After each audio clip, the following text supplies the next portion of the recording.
Vamos ler a palavra de Deus então. Abacuque no capítulo 3, a partir do verso 1, o verso 1 e 2, depois o 10. Diz assim a palavra de Deus. Oração do profeta Abacuque sob a forma de canto. Tenho ouvido, ó Senhor, as tuas declarações e me sinto alarmado. Aviva a tua obra, ó Senhor, no decorrer dos anos, e no decurso dos anos, faze-a conhecida. Na tua ira, lembra-te da tua misericórdia. 17. Ainda que a figueira não floresça, nem haja fruto na vide, e o produto da oliveira minta, e os campos não produzam mantimento, as ovelhas sejam arrebatadas do aprisco, e no curral não haja gado. Todavia, eu me alegrarei no Senhor, exultarei no Deus da minha salvação.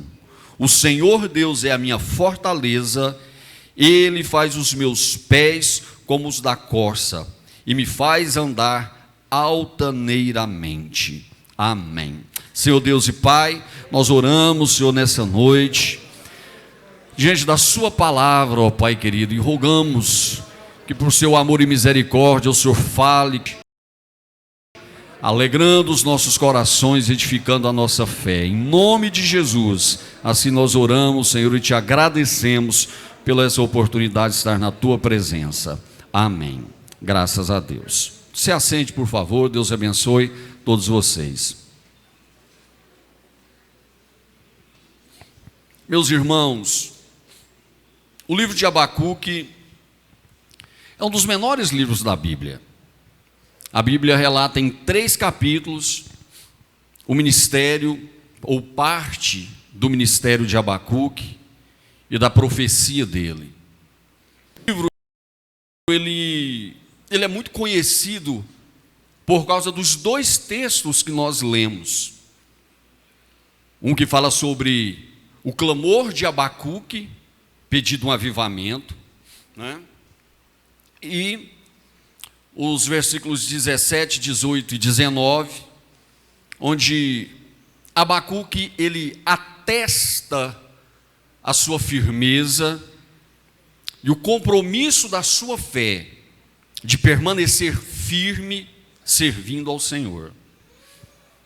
O que quase ninguém conhece é o contexto dessa palavra de Abacuque. É porque Abacuque ele clama a Deus por um avivamento. É porque Abacuque diz que se tudo falhasse, ele ainda permaneceria firme, esperando no Senhor. E quando nós descobrimos e nós estudamos, nós compreendemos perfeitamente o que o profeta queria dizer. Abacuque ele profetiza num período de muita dificuldade. E deixa eu dizer uma coisa, se eu abrir um parênteses aqui, profeta sempre foi levantado por Deus em momentos de dificuldade. Profeta sempre teve o desafio de exercer o seu ministério em momentos de crise, em momentos adversos. Sempre foi desafiado em proferir uma palavra que geralmente não era a palavra que as pessoas queriam ouvir. Porque o compromisso primário de um profeta não é falar o que o povo quer ouvir. O compromisso primário de um profeta não é falar o que ele quer falar. O compromisso primário de um profeta é falar ao povo aquilo que Deus quer falar. O profeta recebia do céu a palavra de Deus e transmitia ao coração do povo, independentemente se o povo se agradaria, se o povo ficaria feliz, se o povo estaria satisfeito, se o povo iria bater palma, certo? Iria considerar ele legal, bonzinho, gente boa. O profeta não estava preocupado com a sua reputação, e a verdade, o profeta que se preocupa com a sua reputação acima da vontade de Deus, fatalmente fracassará no seu ministério, no exercício da sua chamada. Ontem eu vi alguém dizendo algo muito interessante a respeito disso. A nossa reputação, ela não é mais importante do que o propósito de Deus para as nossas vidas. Muitos homens, ao defenderem a sua reputação, perderão a salvação.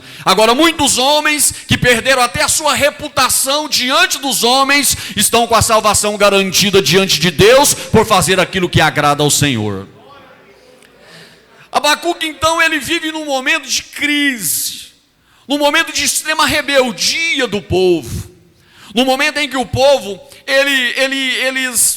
eles estavam virando as costas para Deus e para a sua vontade.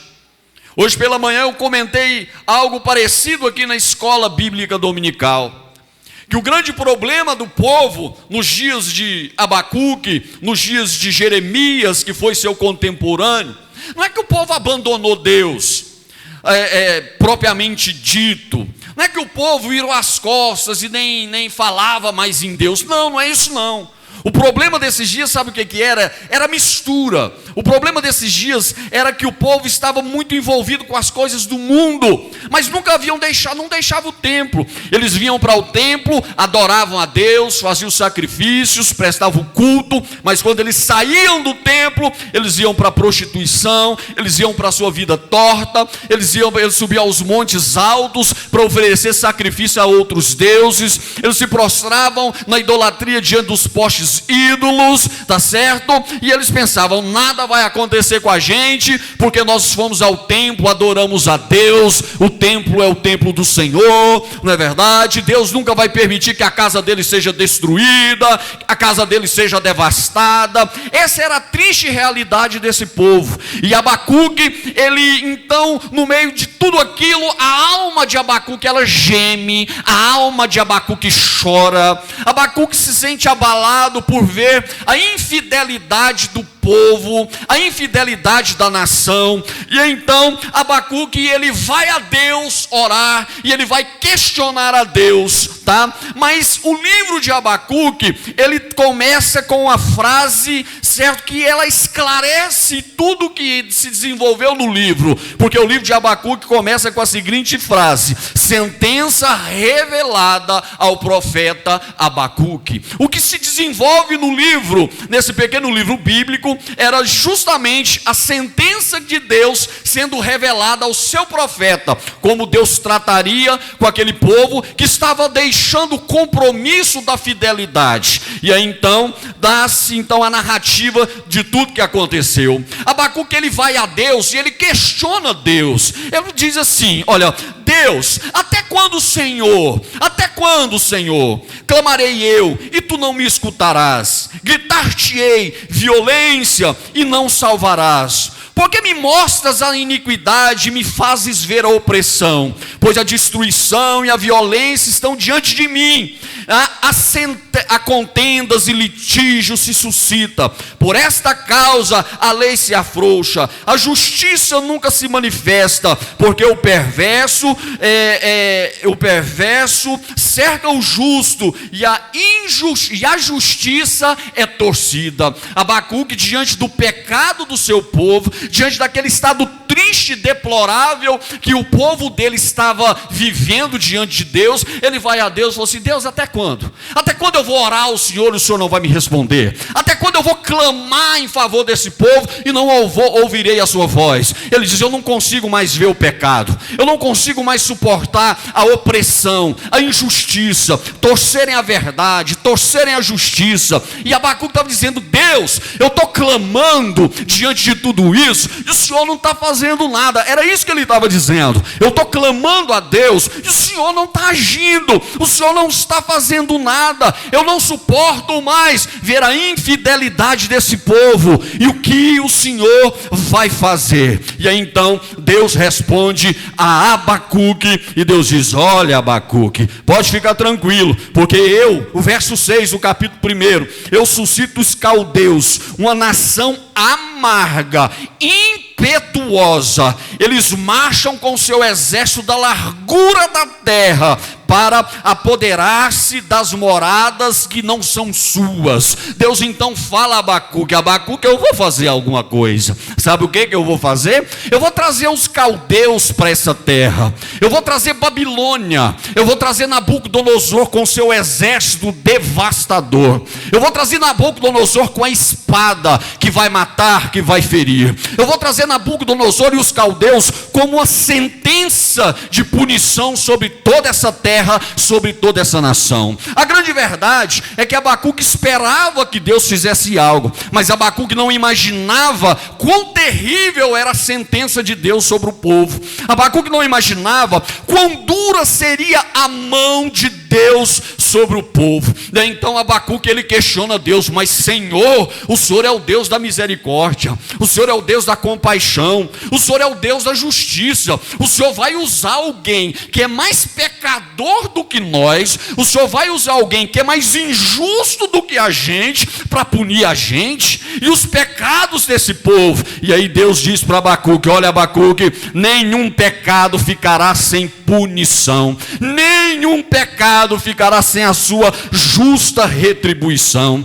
Quando Deus mostra isso para Abacuque, faltavam-se 20 anos para que o que Deus mostrou para Abacuque se cumprisse. Ou seja, o que Deus estava falando a Abacuque se cumpria há 20 anos à frente. Então Abacuque entende que Deus havia dito algo para ele que era irrevogável. Na verdade, Deus já havia dito isso a Jeremias também. Deus já havia dado a sentença. Deus já havia até dito: olha, esse povo pode até se arrepender, mas o que eu falei que eu vou fazer, eu vou fazer. Tamanha infidelidade, tamanho pecado daquele povo. Deus havia decidido: os caldeus eles viriam, Babilônia tomaria aquela terra, a espada de Nabucodonosor passaria sobre Jerusalém, a casa do Senhor com as suas paredes de ouro, a arca da aliança, que era o símbolo da presença de Deus, os utensílios sagrados da casa do Senhor seriam tomados pelos babilônicos e aquela cidade seria destruída, as pessoas seriam mortas e o povo seria levado cativo. A sentença de Deus já estava dada e ela era irrevogável. Diante disso, Abacuque ele fica alarmado. Por isso que ele diz no capítulo 3, no verso 2: Senhor, tenho ouvido as suas declarações e eu me sinto alarmado. O que Deus falou que ia fazer assustou o coração do profeta. O que Deus falou que ia fazer abalou a estrutura de Abacuque. Abacuque assustou porque ele viu que era algo terrível que se daria e que aconteceria sobre a sua cidade, sobre a sua nação, sobre o seu povo, por causa da infidelidade deles. E aí Abacuque, ele consegue enxergar uma saída, ele consegue enxergar um escape, ele consegue enxergar, olha, a única alternativa que poderia existir naquela situação, sabe qual era? Era um verdadeiro avivamento. Abacuque diz, e ele ora: Senhor, aviva a tua obra no meio dos anos. Senhor, aviva a tua obra e faze-a conhecida. Senhor, no meio da sua ira, não te esqueças que tu és um Deus de misericórdia. Deixa eu te falar uma coisa, sabe o que pode preservar a nossa vida desse mundo e às vezes da mão de Deus? É um avivamento genuíno que visita a nossa vida e alcança o nosso coração. Nós precisamos clamar nesses dias tão difíceis, nesses dias de tanto relativismo, nesses dias de tanto achismos, nesses dias em que cada um parece que quer fazer o que está no seu coração, nesses dias que parece que cada um está andando pelo seu caminho, para esses dias que parece que está tão difícil ter um consenso a respeito de Deus, da sua palavra e da verdade da sua palavra. Sabe o que nós estamos precisando? Nós estamos precisando de clamar por avivamento. Derrama, Senhor, um avivamento sobre a vida da igreja, sobre o seu povo, porque avivamento traz salvação sobre a sentença de Deus. Abacuque não viu outra saída senão um avivamento. Sabe por quê? Porque avivamento, ele traz algumas coisas que são interessantes. O avivamento, ele traz quebrantamento. Não existe avivamento sem um reconhecimento de quem somos. Quando eu me avivo na presença de Deus, eu não enxergo o tamanho do pecado da pessoa que está perto de mim. Quando eu me avivo na presença de Deus, eu não enxergo as falhas do irmão que senta ao meu lado na igreja. Quando eu me avivo na presença de Deus, eu consigo enxergar a dimensão do meu pecado próprio. Eu consigo enxergar o quanto eu preciso melhorar na presença de Deus. Eu consigo olhar para dentro de mim mesmo e enxergar as minhas misérias, enxergar a dimensão das minhas falhas. E quando nós enxergamos isso, automaticamente nós conseguimos enxergar a grandeza de um Deus que transforma, que muda, que perdoa, que estende as mãos e que nos dá graça para melhorarmos na presença dEle. Escute, sabe por que tem gente que não consegue melhorar nunca? Porque não consegue olhar para o seu pecado. Sabe por que tem gente que não consegue mudar nunca? Porque não consegue enxergar as suas misérias. Sabe por que tem gente que não consegue vencer nunca na fé? Porque ele está mais preocupado com a vida do outro do que com a vida dele. Ele está mais preocupado com o pecado de outrem do que com o pecado dele. Ele se escandaliza quando o irmão erra, mas não tem o mínimo de temor para se arrepender pelos seus próprios pecados. Quando o avivamento chega, a gente esquece da vida do outro e foca na nossa vida e no nosso relacionamento com Deus. E sabe o que Deus faz? Deus abençoa-nos e nós conseguimos melhorar na presença dEle. Louvado seja o nome do Senhor.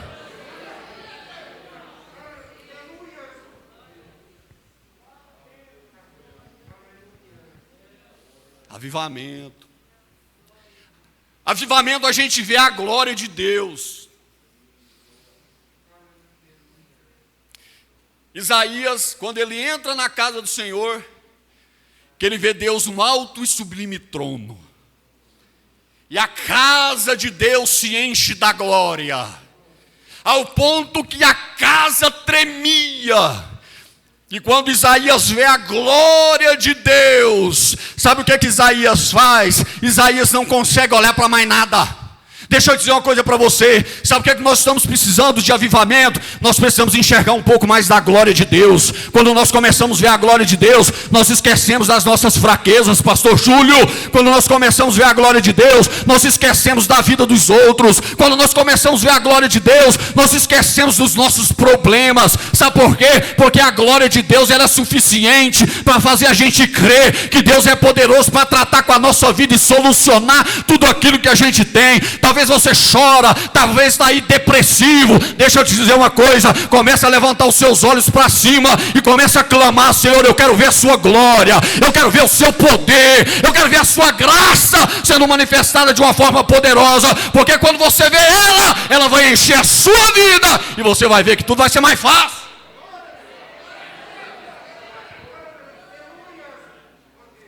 Algumas das nossas dificuldades, escute isso, algumas das nossas dificuldades não são nada mais, nada menos do que o resultado do nosso coração vazio de Deus. Só isso. Porque quando você está cheio da glória, falaram de mim, tem problema, falaram até de Jesus, não fala de mim. Quando nós somos cheios da glória, nos perseguem. Não, é verdade, persegue. Mas a gente sai igual os discípulos que foram presos porque pregaram, apanharam porque pregaram, foram proibidos de pregar, mas quando foram soltos, olharam um para o outro e falaram assim: que coisa maravilhosa, que coisa gloriosa. Sabe o que está acontecendo com nós? Nós estamos sendo considerados dignos de sofrer até açoites por causa de Jesus. Olha que coisa maravilhosa. As nossas costas estão feridas pelos açoites, mas louvado seja o nome de Jesus. Eu nunca imaginei que eu seria digno de apanhar por causa do evangelho de Cristo. E aí o que é que nós vamos fazer? Rapaz, vamos continuar pregando, porque Deus está fazendo algo maravilhoso no nosso meio e através da nossa vida, cheios da glória de Deus. Eu sinto a presença desse Deus que nos enche aqui nessa noite. Você sente também? Então se você trouxe aleluia, glória a Deus, você trouxe a sua adoração, oferece isso a Ele que te enche, que enche a mim da sua glória.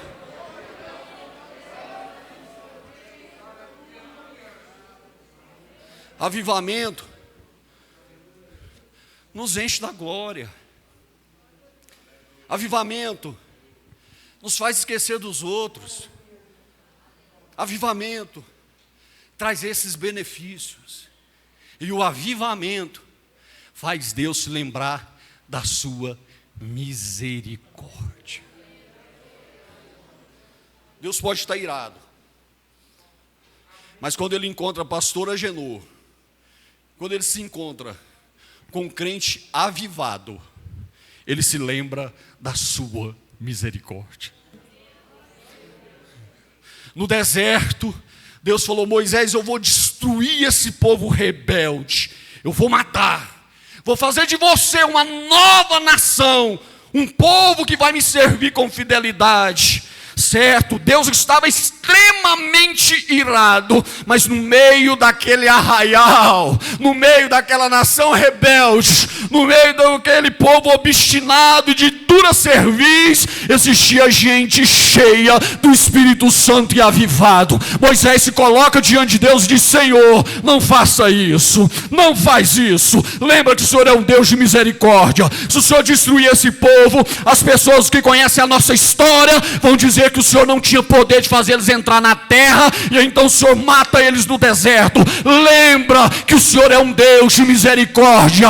A Moisés avivado fez Deus mudar aquela história, fez Deus agir de uma forma diferente. Ei, meu querido, sabe qual que é a sua sorte? A sua sorte é que lá na sua casa você tem uma mulher cheia do Espírito Santo. A sua sorte, queridinho, é que lá na sua casa você tem mamãe e papai que são cheios do Espírito Santo e se colocam diante de Deus em favor da sua vida, da sua família, e as coisas acontecem de uma forma diferente.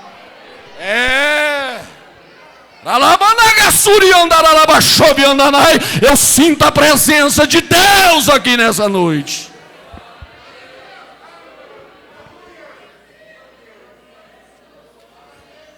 É que tem alguém que é cheio, avivado, que ora, que busca isso, que tem sido fonte de bênção para a sua casa, para a sua família, que enquanto você dorme ou está fazendo qualquer outra coisa, está lá na presença de Deus, essa pessoa chorando, orando, jejuando, para que Deus guarde a sua família, a sua casa, para que Deus guarde a sua vida.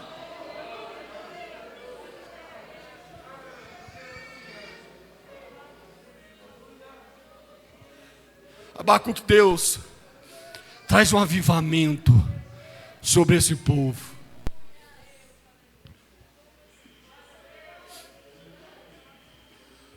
Mas sabe o que eu acho mais bonito? É que Abacuque, ele clama a Deus. E o capítulo 3 é a oração que Abacuque fez. Sabe o que eu acho lindo? Eu acho lindo como Abacuque encerra a oração. Eu acho lindo como Abacuque termina o seu diálogo com Deus. Abacuque ora pelo seu povo. Porque deixa eu dizer uma coisa para você: profeta que é profeta transmite o que Deus quer, mas também intercede pelo povo. Profeta que é profeta não é um agente só de sentença, não. Profeta que é um agente de intercessão pelo povo de Deus. Louvado seja o nome do Senhor. O profeta, ele transmite a mensagem que é até dura e às vezes não é compreendida, mas o profeta, ele chora na presença de Deus por causa desse povo, porque ele tem acima de tudo um amor pelo povo. Abacuque ora, pede avivamento, uma restauração pelo avivamento. Abacuque mostra tudo para Deus, mas Abacuque encerra a sua oração dizendo: Senhor, mas independente do que acontecer, eu continuarei esperando no Senhor. Abacuque está dizendo: se vir um avivamento sobre essa nação, eu continuo crente, esperando no Senhor.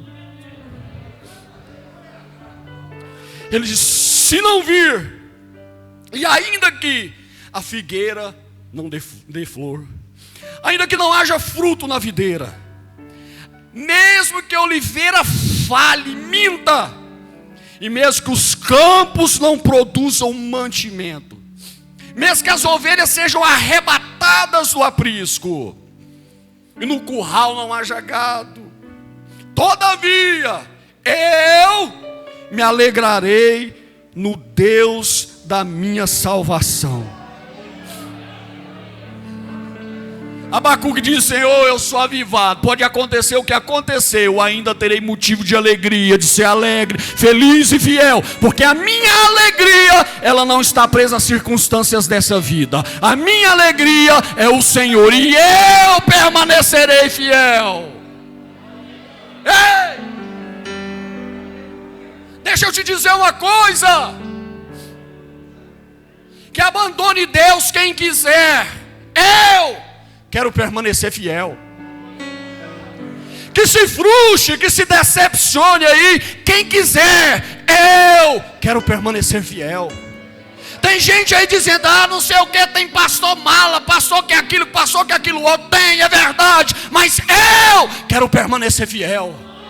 Tem gente dizendo: tem crente que faz isso, crente que faz aquilo outro. É verdade, tem, certo? Só que eu quero permanecer fiel, permanecer fiel, permanecer fiel a esse Deus santo e poderoso. Isso é o que eu quero. Espero que você também queira a mesma coisa. Esteja de pé.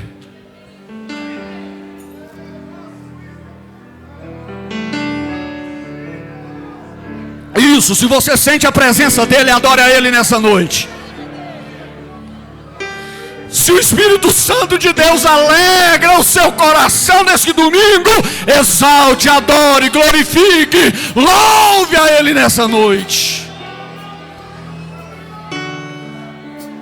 Ainda que a figueira não floresça,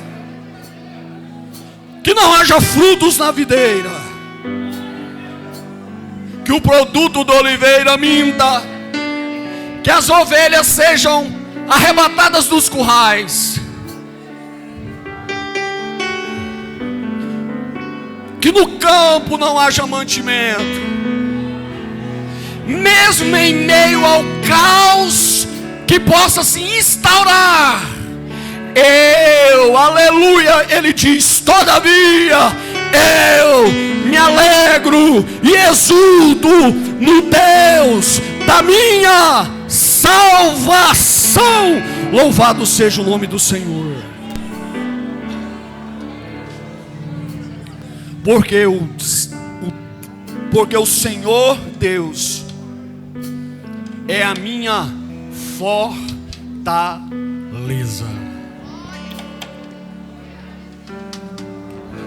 Mão divino, sabe por que a gente vence? Porque Deus é a nossa força. Sabe por que nós triunfamos? É porque a nossa fortaleza, ela é inabalável. Louvado seja o nome do Senhor. É por isso, o Senhor Deus, Ele é a nossa fortaleza. Às vezes alguém olha pra gente e diz: como é que você consegue? Consigo, sabe por quê? Porque Deus é a minha fortaleza.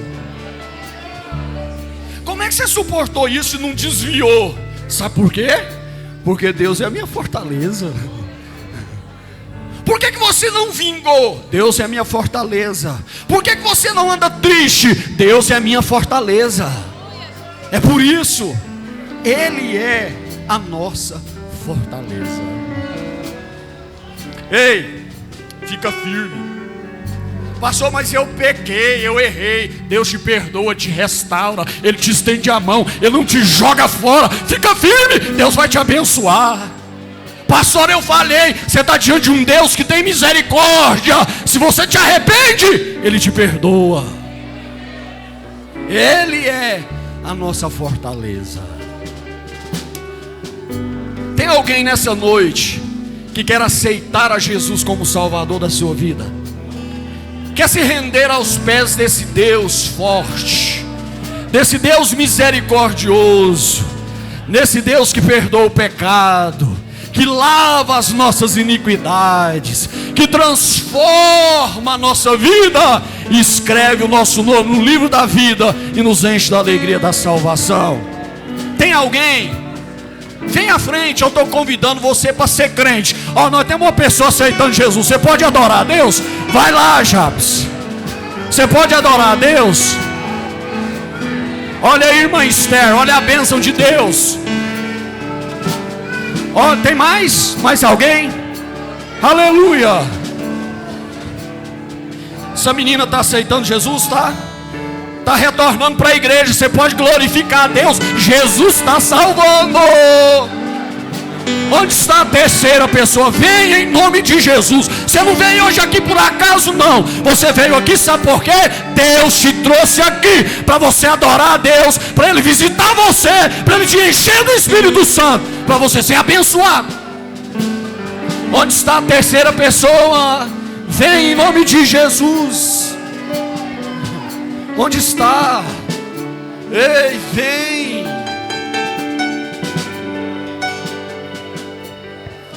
Vem.